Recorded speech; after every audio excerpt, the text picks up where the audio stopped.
Viens avec moi, je t'amène réaliser un film à Hong Kong. Moi c'est Moussa, je fais des vlogs métrages, c'est un format hybride que j'ai inventé entre le vlog et le cinéma. Dans cette série de vlogs, je t'amène dans mes voyages pour te montrer mes behind the scenes et te faire kiffer. Pour ce deuxième épisode, on commence avec le Nanlian Garden. Faut savoir que l'architecture de Hong Kong, je l'ai jamais vue ailleurs. La dystopie des bâtiments, elle est ouf. Mais alors en plus, quand t'as un temple au milieu de ces bâtiments, c'est une dingue. Je suis parti faire un tour, j'ai fait quelques plans, je me suis régalé. Et en parlant de dystopie, on va au terrain de basket sur le toit du Choi Hung Estate. Bon, l'endroit il est très connu des touristes, par contre il y a un petit spot prisé par les photographes et c'est pas pour rien. Regardez-moi ce quatuor d'immeubles et ce couloir de lumière, c'est exceptionnel. Pour information, faut savoir que ce plan, je l'ai filmé sans aucun effort. J'ai posé ma caméra au sol, le décor a fait le reste. C'est pour ça que je kiffe voyager et faire beaucoup de repérage en amont. Une fois que vous avez les décors, le reste ça coule tout seul. En sortant de l'immeuble, il y avait un aquarium, une boutique d'aquarium, comme ça, plein milieu d'un HLM. Incroyable. Des néons, ambiance Wong Kar-wai. Évidemment, vous connaissez votre serviteur.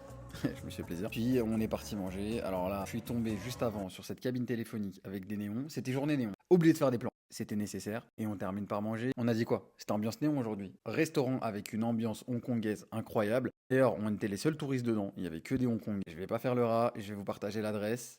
Sachez qu'en plus, on mange bien, c'est pas que. Pour finir, on est rentré à l'hôtel. La dernière fois, je vous avais dit que je faisais des plans un peu plus mis en scène quand j'étais dans ma chambre. Parce que j'ai beaucoup plus de place et de temps pour mettre ma lumière et mettre mon setup. Donc je vous donne deux éléments aujourd'hui.